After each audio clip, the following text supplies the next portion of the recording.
നമസ്കാരം. ഇന്ന് world AIDS day ആണ്. ഒരു കാലത്ത് നമ്മൾ എയ്ഡ്സ് എന്ന രോഗത്തെ പറ്റി ഒട്ടും ബോധവാന്മാരായിരുന്നില്ല. ഒരുപാട് ഭീകരതയോടെയായിരുന്നു നമ്മൾ അന്ന് ആ ഒരു രോഗത്തെ കണ്ടിരുന്നത്. ആ ഒരു സമയത്ത് ഈ എയ്ഡ്സ് എന്ന അസുഖത്തെ വെല്ലുവിളിയോടെ സ്വീകരിച്ച് ഒരുപാട് പ്രതിരോധ പ്രവർത്തനങ്ങളിൽ ഏർപ്പെട്ട ഒരു വ്യക്തിയാണ് നമ്മളുടെ കൂടെ ഉള്ളത്, PM സാജിദ്. നമസ്കാരം സർ. നമസ്കാരം. എങ്ങനെയാണ് ഈ ഒരു ഭീകരത നിറഞ്ഞ ഈ ഒരു സന്ദർഭത്തിൽ എങ്ങനെയായിരുന്നു താങ്കളുടെ ഒരു പ്രവർത്തനം? ആ ഒരു സമയത്ത് ഒരു അനുഭവം ഒന്ന് ഞങ്ങളോട് പങ്കുവെക്കാമോ? അതായത് ആദ്യ കാലങ്ങളിലൊക്കെ നമ്മുടെ HIV വൈറസ് അമേരിക്കയിൽ മാത്രം കാണുന്ന ഒരു അസുഖമാണ്, അല്ലെങ്കിൽ ഇത്തരം വിദേശ രാഷ്ട്രങ്ങളിൽ മാത്രമാണെന്നാണ് നമ്മൾ ചിന്തിച്ചുകൊണ്ടിരുന്നത്. പിന്നീട് അത് നമ്മൾ പറഞ്ഞു ബോംബെ, ചുവന്ന തെരുവ് പോലുള്ള സ്ഥലങ്ങളിലാണിത് കാണുക. പിന്നീടാണ് നമുക്ക് മനസ്സിലായത് നമ്മുടെ കേരളത്തിലും 1987 നമ്മുടെ കേരളത്തിലും ഇതെത്തി. അങ്ങനെ എത്തിയ സമയത്ത് ഭയങ്കരമായ ഭീതി ജനങ്ങളിലുണ്ടായി. കോവിഡ് വന്നപ്പോഴുണ്ടായ ഭീതിയെ പോലെ അതുപോലെ തന്നെ ഭീതി ജനങ്ങളിൽ ഭയങ്കരമായിട്ടുണ്ടായി. അപ്പം അന്ന് ഞാൻ ഇപ്പോൾ നൂറ്റാണ്ടായി ഈ മേഖലയിൽ, 25 വർഷത്തിൽ മുകളിലെ ഈ മേഖലയിൽ പ്രവർത്തിക്കുന്നു. അന്ന് ജീവന സംസ്കൃതി എന്ന് പറയുന്ന ഒരു സംഘടന കണ്ണൂരിൽ പ്രവർത്തനം ആരംഭിച്ചു 96. ജീവന സംസ്കൃതി പ്രവർത്തിച്ച് 98 ആകുമ്പോഴേക്ക് സംസ്ഥാന എയ്ഡ്സ് കൺട്രോൾ സൊസൈറ്റി 97 രൂപീകരിച്ചു. സംസ്ഥാന എയ്ഡ്സ് കൺട്രോൾ സൊസൈറ്റി ജീവന സംസ്കൃതിയോട് കണ്ണൂർ ജില്ലയിൽ ഈ HIV പ്രതിരോധ പ്രവർത്തനങ്ങൾ ഏറ്റെടുത്ത് നടത്താൻ വേണ്ടി ആവശ്യപ്പെട്ടു. ആ സമയം മുതൽ അതിൻ്റെ സ്ഥാപകരായിട്ടുള്ള ഡോക്ടർ JJ പള്ളത്തിൻ്റെ, അദ്ദേഹം അന്ന് ഒരു സഭയുടെ ആൾ കൂടിയാണ്, ഒരു ഫാദർ കൂടിയാണ്. അത്രയും പ്രതിസന്ധികൾ അദ്ദേഹം അത് ഏറ്റെടുക്കുകയും കണ്ണൂരിൽ വലിയൊരു നല്ല ടീമിനെ അദ്ദേഹം ഉണ്ടാക്കി, ഞാൻ ഉൾപ്പെടെയുള്ള ടീമിനെ ഉണ്ടാക്കി HIV വരാൻ സാധ്യതയുള്ള മേഖലകളിലെല്ലാം ഇറങ്ങി പ്രവർത്തിച്ചു. അങ്ങനെ പ്രവർത്തിക്കുമ്പോൾ ഒരുപാട് പ്രതിസന്ധികൾ നമുക്ക് നേരിട്ടിട്ടുണ്ട്. അന്ന് നമ്മളെയൊക്കെ അവഗണനയോട് കൂടിയിട്ട് പ്രവർത്തിക്കുന്ന ആളോട് പോലും ആൾക്കാർക്ക് അവഗണനയാണ്. നമ്മളെയൊക്കെ മാറ്റി നിർത്തിയിട്ടുണ്ട്. ഞങ്ങളെയൊക്കെ വഴി കണ്ട സംസാരിക്കാത്ത ആൾക്കാരുണ്ട്. നിങ്ങൾക്കൊക്കെ വേറെ പണിയിൽ ഇതാണ് ഭ്രാന്താണോ എന്ന് ചോദിച്ചവരുണ്ട്. രോഗികളെക്കാൾ ഏറെ, അതായത് അവരുടെ ഇടയിൽ രോഗികളെ ആരാന്ന് അറിയുന്നില്ലല്ലോ, അവർക്ക് അറിയാൻ പറ്റുന്നില്ല. പക്ഷെ അവരുടെ ഇടയിൽ പ്രവർത്തിക്കുന്ന ഇവരാണ്. അപ്പൊ ഇവരെ സൂക്ഷിക്കണം, ഇവരെ എന്തോ ഭീകര അവസ്ഥയിലുള്ളവരാണ് എന്ന രീതിയിലാണ് ഞങ്ങളെയൊക്കെ കണ്ടിട്ടുള്ളത്. അപ്പോൾ അങ്ങനെ പ്രവർത്തിച്ച ഒരു കാലഘട്ടത്തിൽ അന്ന് നമ്മുടെ കൂടെ പിന്നെ സിസിലി ജെയിംസ്, ലീന മേഴ്സി, എബ്രഹാം മാത്യു, പിന്നീട് ഷേഷ്മ, VP മുനീറ, ഇങ്ങനെ ഒരുപാട് ആൾക്കാർ ഉണ്ടായിരുന്നു. എല്ലാവരും പേരുകൾ ഇപ്പം പറയുമ്പോൾ ഒരുപാട് പേരുകൾ പറയേണ്ടി വരും. അപ്പോൾ അത്തരത്തിൽ ഒരു വലിയൊരു ടീം ഈ മേഖലയിൽ നമ്മൾ പ്രവർത്തിച്ച്, പ്രത്യേകിച്ച് സ്ത്രീകൾ, ലൈംഗിക തൊഴിലിൽ ഏർപ്പെടുന്ന സ്ത്രീകൾ, അവരെ കണ്ടെത്തി അവർക്ക് തെരുവിലായിരുന്നു അവരും എല്ലാ സമയവും ഉണ്ടായിരുന്നു. അവർക്ക് പ്രത്യേക ഷെൽട്ടർ കൊടുത്തു, അവരെ ജീവിതത്തിലേക്ക് തിരിച്ചു കൊണ്ടുവന്ന് പുനരധിവാസം നടത്തി. അതുപോലെ ഈ ട്രാൻസ്ജെൻഡേഴ്സ് കമ്മ്യൂണിറ്റി, അതുപോലെ തന്നെ MSM എന്ന് വിളിക്കുന്ന ഒരു വിഭാഗം, മെയിൽ സെക്സിൽ ഏർപ്പെടുന്ന ഒരു വിഭാഗം, മെയിൽ സെക്സ് വിത്ത് മെയിൽ, അതുപോലെ തന്നെ ഫിഷർമാൻസ്, അതുപോലെ മൈഗ്രൻസ് ആയിട്ടുള്ള ആൾക്കാർ, ക്ലൈൻറ്റ്സ് ആയിട്ടുള്ള ആൾക്കാർ, എല്ലാവരും അന്ന് അഡ്രസ്സ് ചെയ്തിട്ടുണ്ടായിരുന്നു. അങ്ങനെ ഒരു ഒന്നിച്ചുള്ളൊരു പ്രോഗ്രാമായിരുന്നു അന്നുണ്ടായിരുന്നത്. അപ്പോൾ എല്ലാവരും അന്ന് അഡ്രസ്സ് ചെയ്തിട്ടുണ്ടായിരുന്നു. എല്ലാവർക്കും വേണ്ടി, HIV ബാധിച്ച ആൾക്കാർക്ക് വേണ്ടി പ്രവർത്തിച്ചിട്ടുണ്ടായിരുന്നു. ജില്ലാസ്പത്രിയിൽ തന്നെ ചില ഘട്ടങ്ങളിൽ 1-2 സംഭവങ്ങളിൽ ഞാൻ ഈ ചില പ്രസവിക്കാൻ വന്ന സ്ത്രീയെ അവിടുന്ന് റെഫർ ചെയ്യുന്ന സമയത്ത് ഞാൻ ഉൾപ്പെടെ അവിടെ കുത്തിയിരുന്നിട്ട് സമരം ചെയ്തിട്ടുണ്ട്. അന്നേരത്തെ പത്രങ്ങളിലൊക്കെ അത് വാർത്ത വന്നിട്ടുണ്ട്. അതുപോലെ ഈ തെരുവിൽ പ്രവർത്തിക്കുന്ന സമയത്ത് ഒരുപാട് മർദ്ദനങ്ങൾ, പലതവണ ഈ ഗുണ്ടകളുടെ മർദ്ദനങ്ങൾ സഹിക്കേണ്ടി വന്നിട്ടുണ്ട്. കാരണം ഇവരെയൊക്കെ നന്നാക്കി മോചിപ്പിക്കാൻ വന്ന ആളുകളാണെന്നുള്ള തെറ്റിദ്ധാരണ പോലെ അവരുടെ ഇടയിൽ ഉണ്ടാക്കി ഞങ്ങളെ ആക്രമിക്കും. ഇവരൊന്നും നിങ്ങളെ നന്നാക്കാൻ പാടില്ല, ഇവരൊക്കെ തെരുവിൽ തന്നെ കഴിയണം എന്നുള്ള രീതിയിലായിരുന്നു അന്നത്തെ ഗുണ്ടകളെ കാഴ്ചപ്പാട്. അങ്ങനെ പല രീതിയിൽ അക്രമങ്ങൾക്ക് നമ്മൾ ആ സമയത്ത് വിധേയപ്പെട്ടിട്ടുണ്ട്. ഒരുപാട് വെല്ലുവിളി അന്ന് ഇപ്പോൾ നമുക്കറിയാം. സർക്കാർ സ്ഥാപനങ്ങളായാലും അതുപോലെ തന്നെ ഇപ്പോൾ ട്രാൻസ്ജെൻഡർ പോളിസി വന്നു. അതുപോലെ ഇപ്പം എല്ലാം തന്നെ പാർശ്വവൽക്കരിക്കപ്പെട്ടവർക്ക് വേണ്ടി നല്ല മുൻഗണന ഇപ്പോഴത്തെ ഗവൺമെൻറ്റൊക്കെ വളരെ നല്ല രീതിയിൽ അത് ചെയ്യുമ്പോൾ അന്ന് ഇത്തരത്തിലൊന്നും ഉണ്ടായില്ല. അന്ന് സർക്കാർ ഓഫീസ് പോയാൽ പോലും ഇവരെ ചിലപ്പം പരിഗണിക്കണമെന്നില്ല, ഇവരെ ഈ രീതിയിൽ മാറ്റി നിർത്തപ്പെടും. അതുപോലെ തന്നെ അന്ന് ഇവരെ ചികിത്സിക്കാൻ പോയാൽ പോലും ഡോക്ടർ ചിലപ്പോൾ ഇതാണെന്ന് അറിയുമ്പോൾ ചികിത്സിക്കാത്തൊരു കാലഘട്ടം ഉണ്ടായിരുന്നു അന്നത്തെ കാലഘട്ടത്തിൽ. പക്ഷെ ഇന്ന് അങ്ങനെയല്ല. ഇന്ന് അതിലെല്ലാം വലിയ മാറ്റം ഉണ്ടായി. എന്നാലും ചില പ്രശ്നങ്ങൾ ഇപ്പം ചിലതൊക്കെ നിലനിൽക്കുന്നുണ്ട്. അതൊക്കെ നമുക്ക് പരിഹരിച്ചെടുക്കേണ്ട ആവശ്യകതയുണ്ട്. അപ്പോൾ ഈ ഒരു സമയത്ത് ഉണ്ടായിരുന്ന ഈ വെല്ലുവിളികൾ നേരിട്ട് എന്ന് പറഞ്ഞല്ലോ, അപ്പോൾ ജയിൽവാസം അങ്ങനെ എന്തെങ്കിലും ഓർമ്മിക്കാൻ വേണ്ടി പറ്റുന്ന രീതിയിലുള്ള എന്തെങ്കിലും ഒരു ദുരനുഭവം ഉണ്ടായിട്ടുണ്ട്? ദുരനുഭവം എന്താന്ന് പറഞ്ഞു കഴിഞ്ഞാൽ ഞാൻ പിന്നെ എനിക്ക് വയസ്സ് 21 അന്നേരം, ഇന്നിപ്പോൾ 48 വയസ്സ് കഴിഞ്ഞു. എൻ്റെ ചെറിയ പ്രായമാണ്, യുവത്വം എന്ന് പറയുന്ന സമയമാണ്. എൻ്റെ ഒരു യുവത്വം മുഴുവൻ ഈ മേഖലയൊക്കെയാണ് ഞാൻ നൽകിയിട്ടുള്ളത്. കാരണം നമുക്കറിയാം കോവിഡ് ആയാലും കോവിഡിന് വളരെ നല്ല രീതിയിൽ പ്രവർത്തിച്ചിട്ടുണ്ട്. കോവിഡിൻ്റെ മേഖലയിലായാലും 340 മൃതദേഹം സംസ്കരിക്കാൻ IRPC നേതൃത്വം കൊടുത്ത പ്രവർത്തനങ്ങൾക്ക് ഞാൻ അതിൻ്റെ കൂടെ പ്രവർത്തിച്ചിട്ടുണ്ട്. അതുപോലെ തന്നെ പിന്നെ ക്യാൻസർ പേഷ്യൻസിന് വേണ്ടിയിട്ട്, പാലിയേറ്റീവ് കെയർ രോഗികൾക്ക് വേണ്ടിയിട്ട്, ഇവർക്കെല്ലാം വേണ്ടിയിട്ട്, ട്രാൻസ്ജെൻഡേഴ്സിന് വേണ്ടിയിട്ട് എല്ലാ മേഖലയിലും എനിക്ക് പ്രവർത്തിക്കാൻ കഴിഞ്ഞത് എനിക്കൊന്ന് കേരളത്തിൽ തന്നെ എനിക്ക് ഒരു അപൂർവം ഇത്തരം സാഹചര്യം കിട്ടിയ ഒരാളായിരിക്കും ചിലപ്പോൾ ഞാൻ.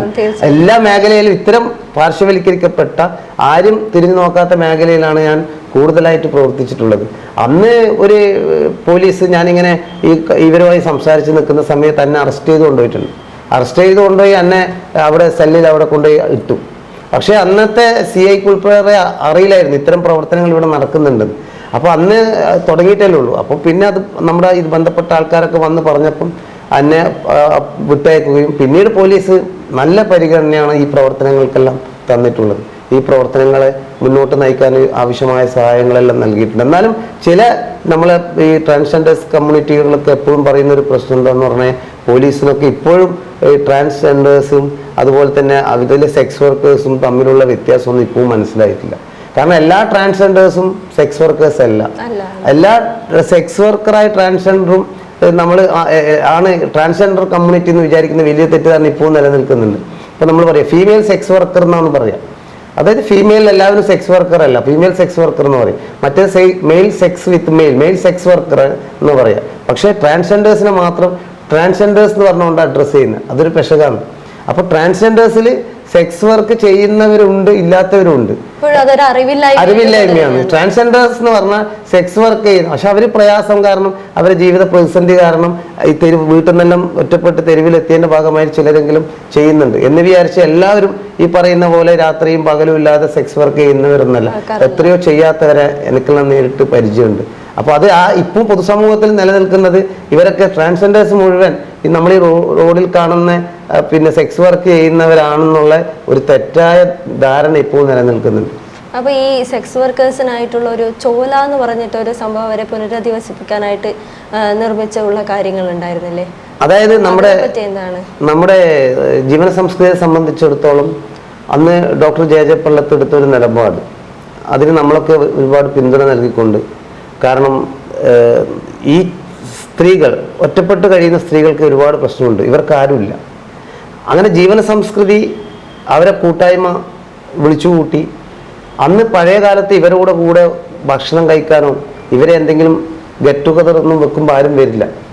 അന്ന് അതിന് ഇപ്പോൾ മരണപ്പെട്ടു. നമുക്ക് അന്ന് ജില്ലാ പഞ്ചായത്ത് പ്രസിഡന്റായിരുന്ന OV നാരായണേട്ടൻ, അതുപോലെ തന്നെ അന്ന് ആരോഗ്യ സ്റ്റാൻഡിംഗ് കമ്മിറ്റി ചെയർമാനായിരുന്ന പള്ളിപ്പുറം ബാലേട്ടൻ, ഇവരുടെ കൂടെ വരാൻ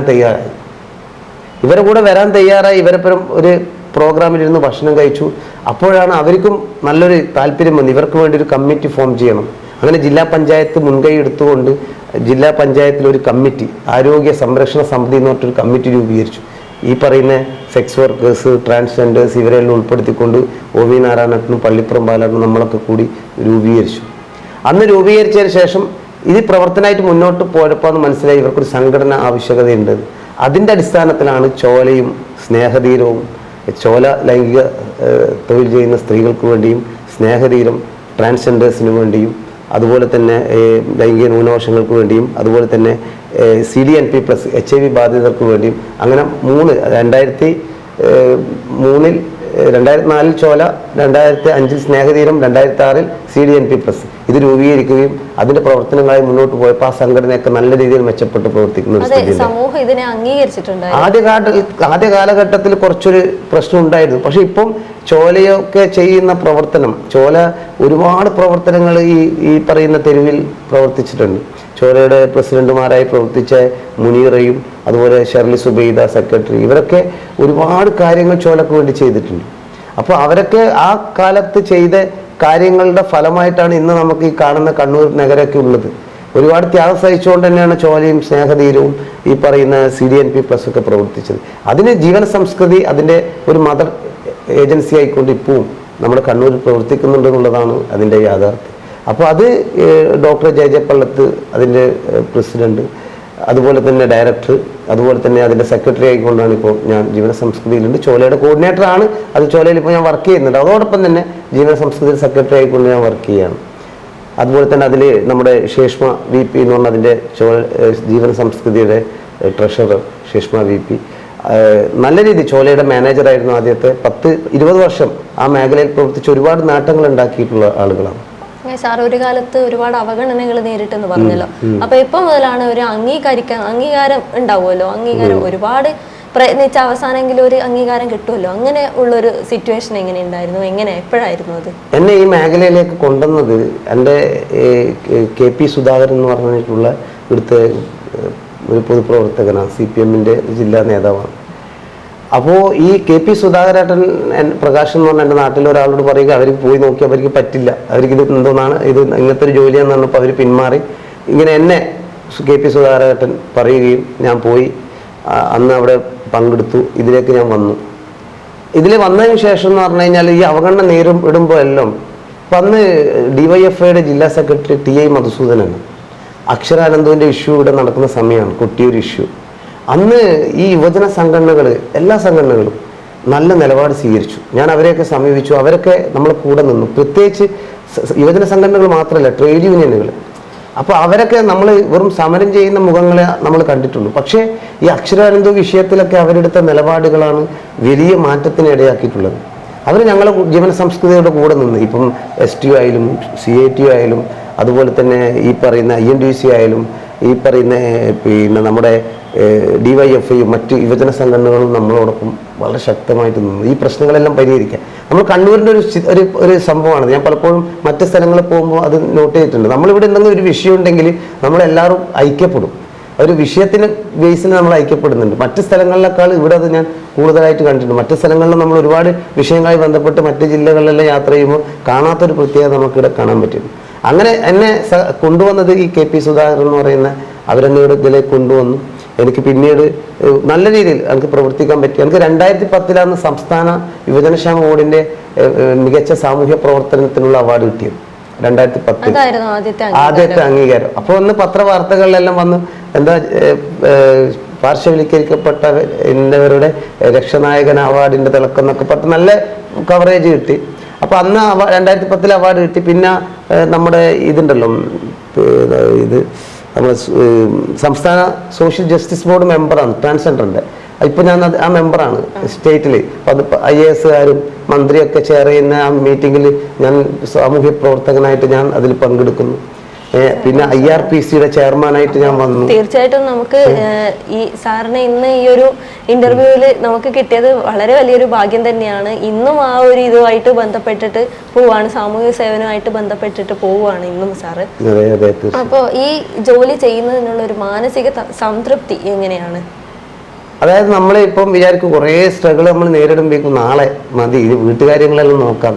പക്ഷെ രാവിലെ ഒരു ഫോൺ വന്ന് എന്തെങ്കിലും പ്രശ്നം വന്നാൽ നമ്മൾ അതിന്റെ പുറകെ ആയി അപ്പോൾ തുടങ്ങും. അപ്പൊ നമുക്കിത് നമ്മളെ മനസ്സിൽ പറയില്ലേ, ചില ആൾക്കാർ സംഗീതം പാട്ട് പാടും പോലെ, ചില ആൾക്കാർ ചിത്രം വരക്കും പോലെ. എൻ്റെ രക്തത്തിൽ ഞാൻ തിരിച്ചറിഞ്ഞത് എൻ്റെ ഫാദർ പണ്ട് ഇവിടെ ബസ് സ്റ്റാൻഡിൽ സമാജ്വാദി കോളനി ഉണ്ടായിരുന്നു, ബസ് സ്റ്റാൻഡിലുണ്ടായി. അന്ന് അത് പിന്നെ ബസ് സ്റ്റാൻഡിൽ നിന്ന് ഒഴിപ്പിക്കുന്ന സമയത്ത് വലിയ പ്രക്ഷോഭം, അത് തോട്ടടയിലേക്ക് മാറ്റാൻ വേണ്ടിയിട്ട് വലിയ പ്രക്ഷോഭങ്ങൾ നടന്നിട്ടുണ്ടായിരുന്നു. അപ്പം അന്ന് മാറ്റാൻ നേതൃത്വം കൊടുത്ത ആളെ കൂടെ എൻ്റെ ഫാദറും ഉണ്ടായിരുന്നു. അത് ഞാൻ പിന്നീടാണ് അറിയുന്നത്. ഇവരെ സമാജ്വാദി കോളനിയിലേക്ക് തോട്ടടയിലേക്ക് മാറ്റി. അപ്പം AP കൃഷ്ണാട്ടൻ എന്ന് പറഞ്ഞ ഒരാളാണ് അതിന് നേതൃത്വം, ഭരതാട്ടൻ. അപ്പം ഇവരെ കൂടെ എൻ്റെ ഉപ്പി ഉണ്ടായിരുന്നു. അപ്പം ഞാൻ മനസ്സിലാക്കുന്ന ആ രക്തം എന്തോ ഒരു എന്താ പറയുക നമ്മളിലേക്കും വന്നിട്ടുണ്ട്. പിന്നെ നമുക്കറിയാലോ കഷ്ടപ്പെടുന്നവൻ്റെ വേദന, കണ്ണൂരിൻ്റെ ഒരു പശ്ചാത്തലം എപ്പോഴും ഒരു എന്താ പറയുക മറ്റുള്ളവരെ കുറിച്ചുള്ള ചിന്ത കൂടുതലാണ്. അതുകൊണ്ടാണ് ഇവിടെ സ്നേഹിക്കുന്നത്. അതുകൊണ്ടാണ് ഇവിടെ കമ്മ്യൂണിസ്റ്റ് പാർട്ടിക്ക് ഇത്രയും ശക്തമായ വേരോട്ടുള്ളത്. കാരണം അത് കണ്ണൂരിൻ്റെ ഒരു പ്രത്യേകതയാണ് ശരിക്കും പറഞ്ഞു കഴിഞ്ഞാൽ. ഒരു കമ്മ്യൂണിസ്റ്റ് കരുത്താണ് ശരിക്കും. അപ്പോൾ ഈ പൂർണ്ണമായും ഇന്ന് ആൾക്കാർ ഈ ഒരു രോഗവുമായിട്ട് പൊരുത്തപ്പെട്ട് കഴിഞ്ഞോ, അല്ലെങ്കിൽ പൂർണ്ണമായും ബോധവാന്മാരായോ? എന്താണ് സാർ ഒരു സാമൂഹ്യ നിരീക്ഷകൻ എന്നുള്ള ഒരു പശ്ചാത്തലത്തിൽ എന്താണ് പറയാനുള്ളത്? അതായത് ഇപ്പോഴും ആൾക്കാർക്ക് പൊരുത്തപ്പെട്ടിട്ട് വരുന്നുണ്ട്, കുറച്ചും കൂടി പൊരുത്തപ്പെടാനുണ്ട്. ഇപ്പൊ നമ്മളിപ്പോൾ കാണുന്നത് ഇപ്പോഴും ചില സ്ഥലങ്ങളിൽ പോകുമ്പോൾ അവഗണനയൊക്കെ നേരിടുന്നുണ്ട്. പിന്നെ കുറേ കാര്യങ്ങൾ, ഇപ്പോൾ ട്രാൻസ്ജെൻഡർ പോളിസി വന്നു, അതുപോലെ HIV ആക്ട് വന്നു. ഒരു ഹെൽത്ത് വിഷയത്തിൻ്റെ മുകളിൽ ഒരു ആക്ട് വരുന്നത് HIV വേണ്ടിയിട്ടാണ്. HIV ആക്ട് ഉണ്ട്. അതായത് ആരെങ്കിലും ഒരാളെ HIV ബാധിതനെ കുറിച്ച് പുറത്ത് പറയുകയോ അയാൾക്ക് ജോലി ചെയ്യാൻ തടസ്സപ്പെടുത്തുകയോ ചെയ്യുക, അയാൾക്ക് ജയിൽവാസം വരെ കിട്ടുന്ന ശിക്ഷയുണ്ട്. അതൊന്നും ആൾക്കറിയില്ല. അപ്പോൾ അങ്ങനെ ഉള്ള HIV ആക്ട് ഉണ്ട്. ട്രാൻസ്ജെൻഡർ പോളിസി പറയുന്ന ഒരുപാട് പോളിസി പറയുന്ന ഫാക്ടേഴ്സ്, അതായത് എന്തൊക്കെ ട്രാൻസ്ജെൻഡേഴ്സിന് വേണം, എങ്ങനെയൊക്കെ പൊതുജനം പെരുമാറണം, എങ്ങനെയൊക്കെ സർക്കാർ സംവിധാനങ്ങൾ പെരുമാറണം എന്നൊക്കെ പറഞ്ഞു വെച്ചിട്ടുണ്ട്. അതല്ലാതെ പെരുമാറുമ്പോൾ അതിനൊക്കെ ഉള്ള നിയമ നടപടികളും കാര്യങ്ങളും ഇവിടെ സ്വീകരിക്കാൻ സംവിധാനങ്ങളുണ്ട്. ഇതൊക്കെ നമ്മൾ ഈ പറയുന്ന ഈ കഴിഞ്ഞ 10 വർഷത്തിനിടയിൽ വലിയൊരു ഡെവലപ്മെൻറ്റ് കേരളത്തിലുണ്ടായിട്ടുണ്ട്. ഞാൻ മറ്റ് സംസ്ഥാന ആന്ധ്ര, കർണാടകയിലൊക്കെ ഈ ഇതുമായി ബന്ധപ്പെട്ട് സഞ്ചരിച്ച ഒരു വ്യക്തിയാണ്. അവിടെയൊന്നും ഇല്ലാത്ത രീതിയിലുള്ള ഒരു അവയർനെസ്സും ഒരു കെയറിങ്ങും അതുപോലെ തന്നെ ഒരു ഏറ്റെടുക്കലും എല്ലാം സർക്കാരിൻ്റെ ഭാഗത്തു നിന്നുണ്ട്. അപ്പം പിന്നെ നമ്മുടെ ഇത്രയും കൂടുതൽ കാര്യങ്ങൾ ഇത്തരം കമ്മ്യൂണിറ്റികൾക്ക് വേണ്ടി ചെയ്ത ഒരു സർക്കാർ എനിക്ക് തോന്നുന്നില്ല മറ്റ് സംസ്ഥാനങ്ങളിൽ നിന്നുണ്ടെന്ന്. കേരളമാണ് ഏറ്റവും മുൻപന്തിൽ ഇത്തരം കാര്യങ്ങളൊക്കെ ചെയ്യുന്നതിന്. ഈ ഇത്തരത്തിൽ അസുഖം ബാധിച്ചവർക്ക് ഇന്ന് കൃത്യമായിട്ടുള്ള ഒരു ഓരോന്നിനും ഓരോ മരുന്നുണ്ട് എന്നുള്ള രീതിയിലാണല്ലോ. അപ്പോൾ കൃത്യമായൊരു മരുന്ന് ഇപ്പോഴും റെഡി ആയിട്ടുണ്ടോ, എങ്ങനെയാണ്, അവർക്ക് ലഭിക്കുന്നുണ്ടോ? അതായത് HIV എന്ന് പറയുന്നത് ഒരു വൈറസ് എന്ന് പറഞ്ഞാൽ വളരെ പാവം വൈറസാണ്. അത് ആരെയും അങ്ങോട്ട് പോയി പിടിക്കില്ല.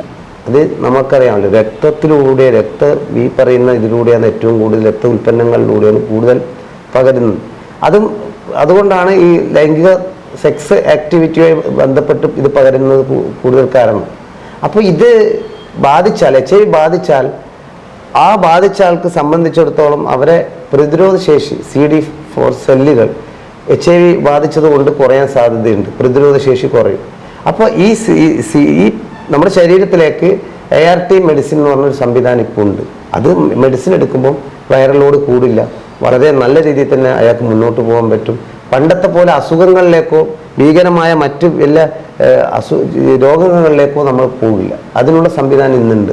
അപ്പൊ അത് തന്നെയാണല്ലേ ഇപ്പൊ തീർച്ചയായിട്ടും ആൾക്കാർ ഇപ്പൊ ഒന്ന് ബോധവാന്മാരാണ്. അതുകൊണ്ടാണ് ആളുകൾ മരിക്കുന്ന എണ്ണം കുറഞ്ഞു. ഇവിടെ കേരളത്തിലായാലും HIV ബാധിച്ച് മരിക്കുന്ന ആൾക്കാരുടെ എണ്ണം കുറഞ്ഞു, HIV ബാധിച്ച് അസുഖമാകുന്ന ആൾക്കാരുടെ എണ്ണം കുറഞ്ഞു. അപ്പോൾ ഇനി ഒരു കേസ്, പുതിയൊരു കേസ് അതായത് ഉണ്ടാകാൻ പാടില്ല. ഇനി ഉള്ള HIV ഉള്ള മുഴുവൻ ആളെയും കണ്ടെത്തുക, ആ മുഴുവൻ ആളെയും കണ്ടെത്തി മുഴുവൻ ആൾക്കും ചികിത്സ ഉറപ്പുവരുത്തുക, ആ മുഴുവൻ ആൾക്കും ആവശ്യമായ സപ്പോർട്ട് നൽകുക എന്നുള്ളതാണ് ഗവൺമെൻറ്റിൻ്റെ ലക്ഷ്യം. ഇപ്പം കേന്ദ്ര സർക്കാർ പറയുന്ന 2030 ആണെങ്കിൽ നമ്മുടെ സംസ്ഥാന സർക്കാർ പറഞ്ഞിരിക്കുന്നത് 2025 HIV ബാധിച്ച മുഴുവൻ ആളെയും കണ്ടെത്തണം. HIV ബാധിച്ച മുഴുവൻ ആളെയും കണ്ടെത്തി മുഴുവൻ ആളെയും ചെക്കപ്പ് ചെയ്ത് അവർക്ക് ആവശ്യമായിട്ടുള്ള സംവിധാനങ്ങൾ ഒരുക്കി അവരെ ചികിത്സയിലേക്ക് കൊണ്ടുവന്ന് പൂർണ്ണമായും HIV നിയന്ത്രണം ഇല്ലാത്തൊരു സംസ്ഥാനമാക്കി മാറ്റണം. എന്തുകൊണ്ടാണ് അങ്ങനെ നമ്മൾ തീരുമാനിക്കുന്നത് പറഞ്ഞാൽ, നമ്മുടെ തൊട്ടടുത്ത 2 സംസ്ഥാനങ്ങളും ഹൈ പ്രിവലൻസ് സ്റ്റേറ്റ് എന്ന് പറയും. അതായത് തമിഴ്നാടായാലും പിന്നെ കർണാടകയും, രണ്ടും ബോർഡറിലാണ് നമ്മൾ കിടക്കുന്നത്. നമ്മൾ അത്ര പ്രിവലൻസ് സ്റ്റേറ്റ് അല്ല, നമ്മൾ ഒരു ABC എടുത്ത Cയിൽ നമുക്ക് വേണമെങ്കിൽ പറയും.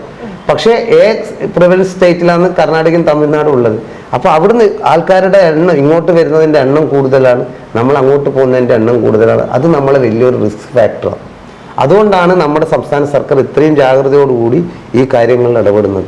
സംസ്ഥാന എയ്ഡ്സ് കൺട്രോൾ സൊസൈറ്റിയും ഇപ്പം നമുക്കറിയാം ഡിസ്ട്രിക്റ്റിൽ ജില്ലാ TB എയ്ഡ്സ് കൺട്രോൾ ഓഫീസുണ്ട്. അതിൻ്റെ പ്രവർത്തനങ്ങളും എല്ലാം ചേർന്നുകൊണ്ട്, സന്നദ്ധ സംഘടനകളെല്ലാം ചേർന്നുകൊണ്ട്, ജില്ലാ പഞ്ചായത്തും കോർപ്പറേഷനും എല്ലാവരും ചേർന്നുകൊണ്ട്, ഈ ആരോഗ്യവകുപ്പ് എല്ലാം ചേർന്നുകൊണ്ട് ഈ പ്രവർത്തനത്തിന് ഒരു പ്രത്യേക ഊന്നൽ നൽകി പ്രവർത്തിച്ചു വരുന്നത്. അപ്പോൾ ഞാൻ നേരത്തെ പറഞ്ഞതുപോലെ ഇന്ന് വേൾഡ് എയ്ഡ്സ് ഡേ ആണ്. അപ്പോൾ ഈ ഒരു സാഹചര്യത്തിൽ എന്താണ് ഇനി സമൂഹത്തിന് കൊടുക്കാനുള്ള ഒരു മെസ്സേജ് എന്താണ്? ഒരു മെസ്സേജ് സമൂഹത്തിന് കൊടുക്കാനുള്ളത്, നമുക്ക് HIV വൈറസിനെ നമ്മളിപ്പം കണ്ടെത്തുക, നമുക്ക് ആ സാഹചര്യങ്ങളിലേക്ക് പോകുന്നവർ അതിൽ നിന്നും മാറി നിൽക്കുക, ആ സാഹചര്യങ്ങളിലേക്ക് HIV വരാനുള്ള സാഹചര്യങ്ങൾക്ക് പോവാതിരിക്കുക. രണ്ടാമത്, അങ്ങനെ വന്നിട്ടുണ്ടോ എന്ന് നമ്മൾ ആരെങ്കിലും മനസ്സിൽ സംശയം ഉണ്ടെങ്കിൽ ഉടനെ പോയി ടെസ്റ്റ് ചെയ്ത് അതിനാവശ്യമായ നടപടികൾ സ്വീകരിക്കുക. പിന്നൊരു കാര്യമുള്ളത്, നമുക്കറിയാം ഇവിടെ സെക്സ് വർക്കേഴ്സും MSM-ഉം ട്രാൻസ്ജെൻഡേഴ്സും എല്ലാം ഇപ്പോഴും ഉണ്ട്. അവർക്കൊരു സാമൂഹ്യമായ പരിഗണന നൽകുക. അവരെ നമ്മൾ കഴിഞ്ഞ പ്രാവശ്യത്തെ സന്ദേശം കമ്മ്യൂണിറ്റി നയിക്കട്ടെ എന്നാണ്. അപ്പോൾ ആ കമ്മ്യൂണിറ്റി, അതായത് നമ്മുടെ സമൂഹം നയിക്കട്ടെ, അതായത് സമൂഹത്തിന് വേണ്ടി ഇത് വിട്ടുകൊടുക്കുക. ഈ പറയുന്ന ട്രാൻസ്ജെൻഡർ ആയാലും നമ്മുടെ കമ്മ്യൂണിറ്റി, ഈ പറയുന്ന ഫീമെയിൽ സെക്സ് വർക്കേഴ്സ് ആയാലും MSM എന്ന് പറയുന്ന ആ വിഭാഗത്തിനെയൊക്കെ സമൂഹത്തിൻ്റെ മുഖ്യധാരയിൽ കൊണ്ടുവന്ന് അവർക്കാവശ്യമായ വേദികൾ, ഇടങ്ങൾ കൊടുക്കുക, അവർക്കാവശ്യമായ പങ്കാളിത്തം ഉറപ്പുവരുത്തുക. പലപ്പോഴും നമ്മൾ ഇതൊക്കെ ചില പരിപാടികളിൽ നടത്തുമ്പോൾ നമ്മൾ നടത്തും, പക്ഷെ അവരുണ്ടാവില്ല, അവരെ സാന്നിധ്യം ഉണ്ടാവില്ല. നമ്മൾ അവർക്ക് വേണ്ടിയിട്ടാണ് സംസാരിക്കുന്നത്, അവർക്ക് വേണ്ടിയിട്ടാണ് നടത്തുന്നത്, പക്ഷെ അവരുണ്ടാവില്ല. പക്ഷെ അവർ മാത്രമല്ല, നമ്മൾ ഏത് പ്രശ്നവും നമ്മളെങ്ങനെ കാണും, ഒരാൾ പ്രശ്നം നേരിടുമ്പോൾ ആ പ്രശ്നം നേരിടുന്ന ആൾ മാത്രമല്ല, അവരും നമ്മളും എല്ലാം ചേർന്നുകൊണ്ട്, അല്ലാതെ അവരെ പ്രശ്നമാണ് അവർ ചെയ്യട്ടെന്നല്ല, നമ്മളും അവരും എല്ലാം ചേർന്നുകൊണ്ട് ഒരു വലിയ പ്രശ്നത്തിന് നമ്മൾ പ്രതിരോധിക്കാൻ മുന്നോട്ട് നീങ്ങാം, നല്ല ലക്ഷ്യം വെച്ചുകൊണ്ട് മുന്നോട്ട് നീങ്ങാം. ആ ലക്ഷ്യം തീർച്ചയായിട്ടും നമുക്ക് അതിജീവിക്കാൻ വേണ്ടി സാധിക്കും, ഒരു കാര്യത്തിന് സംശയമില്ല. അപ്പോൾ മാനസികമായിട്ട് നല്ല ഒരു മനക്കരുത്ത് തന്നെ ആവശ്യമാണ്. മനക്കരുത്ത് ആവശ്യമുണ്ട്. ഇപ്പൊ എന്നെ സംബന്ധിച്ചിടത്തോളം നിങ്ങൾക്ക് തോന്നുന്നുണ്ടോ ഇത്രയും വർഷം വർക്ക് ചെയ്തിട്ട് ഒരു മടുപ്പ് ഫീൽ ചെയ്യുന്നുണ്ടോ? സംസാരിക്കുമ്പോൾ തോന്നുന്നില്ല. അപ്പൊ നമുക്ക് അതിൽ വ്യക്തമായ ലക്ഷ്യമുണ്ട്. നമ്മൾ എന്തിനാ ഇതിൽ വന്ന്, എന്തിനാ പ്രവർത്തിക്കുന്നത്, ഇനി ഭാവിയിലുണ്ട്. അപ്പൊ നമുക്കറിയാം, ഇപ്പൊ തന്നെ ജീവിതശൈലി രോഗം വലിയ വെല്ലുവിളി നേരിടുകയാണ്. ഇപ്പൊ ഞാൻ ജീവിതശൈലി രോഗത്തിന്റെ മേഖലയിൽ കൂടി ഞാൻ ഈ വർഷം മുതൽ പ്രവേശിച്ചിട്ടുണ്ട്. അപ്പോൾ അത് വലിയ വെല്ലുവിളി നേരിടുക. ജീവിതശൈലി രോഗങ്ങൾ, ജീവിതശൈലി മാറ്റിയാൽ നമുക്ക് രോഗം മാറ്റാൻ പറ്റും. അതിന് പ്രത്യേകമായ പരിപാടികളുമായി ഞാൻ മുന്നോട്ട് പോകുന്നു. അപ്പോൾ ഇപ്പോൾ HIV/AIDS ഈ വിഷയത്തിൽ നമുക്ക് ഒട്ടനവധി ആളുകൾക്ക് നമുക്ക് ഒരുപാട് കാര്യങ്ങൾ അവരുമായി പങ്കുവെക്കേണ്ടതുണ്ട്. നമ്മുടെ ആൾക്കാരുടെ ഇടയിലെ തെറ്റിദ്ധാരണകൾ മാറേണ്ടതുണ്ട്. നമ്മൾ പറയില്ലേ, ഇപ്പം നമ്മൾ പുറമെ കാണുന്നത് മാത്രം എല്ലാം വിശ്വസിക്കരുത്, അതിനപ്പുറത്ത് വേറെന്തൊക്കെയോ ഉണ്ടാവും. പലപ്പോഴും പല ആൾക്കാരും തെറ്റിദ്ധാരണകൾ ഒരുപാടുണ്ട് പലതിനെ പറ്റിയിട്ടും. എവിടുന്നോ കേട്ട അറിവാണ്, പക്ഷെ അത് ശരിയായ അറിവല്ല. ആ ശരിയായ അറിവ് അന്വേഷിച്ച് പോവുക, അത് കിട്ടുന്നിടത്തുനിന്നായ അറിവ് നേടുക, അതാണ് ചുരുക്കി പറയാനുള്ളത്. അപ്പോൾ അധികം ആൾക്കാർ മടിക്കുന്ന ഒരു മേഖലയിലേക്കാണ് ഇദ്ദേഹം 4 നൂറ്റാണ്ടോളം കാലം പ്രവർത്തിച്ചു വന്നത്. അന്നത്തെ ആ ഒരു ഭീകരതയും അല്ലെങ്കിൽ നമ്മൾ ബോധവാന്മാരല്ലായിരുന്ന ഒരു കാലത്ത് എത്രത്തോളം അസഹിഷ്ണുതയോടെയാണ് ഈ ഒരു അസുഖത്തെ കണ്ടിരുന്നത് എന്നൊക്കെ അദ്ദേഹത്തിൻ്റെ ഒരുപാട് അനുഭവങ്ങളിലൂടെ നമുക്ക് വ്യക്തമായിട്ടുണ്ട്. അപ്പോൾ പരിചയപ്പെട്ടതിൽ ഒരുപാട് സന്തോഷം sir. Thank you very much.